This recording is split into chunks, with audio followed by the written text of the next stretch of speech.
উচ্ছেদ কাজটি যথাযথ আইনগত প্রক্রিয়া মেনেই আমরা এখানে উচ্ছেদ অভিযান পরিচালনা করেছি।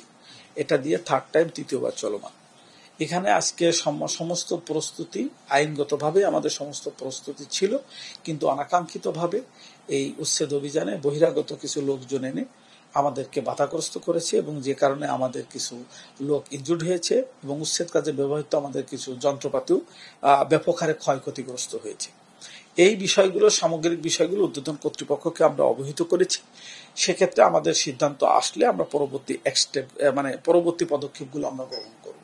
তবে এতটুকু বলতে পারি, আমাদের জাতীয় গৃহায়ণ কর্তৃপক্ষের যে সম্পদ এবং সম্পত্তি রয়েছে সেগুলো উদ্ধারকল্পে জাতীয় গৃহায়ণ কর্তৃপক্ষ বদ্ধপরিকর, এবং আমাদের এই উচ্ছেদ যে অভিযান, এটা একটা চলমান প্রক্রিয়া এবং এটা চলতে থাকবে।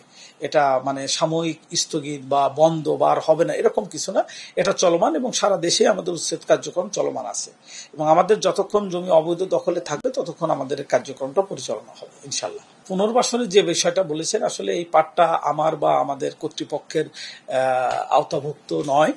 আর পুনর্বাসন যেটা ভূমিহীন যেটা আছে সেটা পুনর্বাসন মন্ত্রণালয় এবং জেলা প্রশাসনের মাধ্যমে বাস্তবায়িত হয়। তো এখানে যেখানে আমরা উচ্ছেদ করতেছি সেখানে ভূমিহীন কোনো পরিবার আমাদের জানা মতে এবং আমাদের তথ্য মতো কোনো ভূমিহীন পরিবার নেই। এখানে যারা আছে তারা সমাজের উঁচু এবং মধ্যম শ্রেণীর লোকজন, এখানে অবৈধভাবে ভূমিদস্যু যারা, তারা আমাদের জমিগুলো জোর করে দখল করে আছে।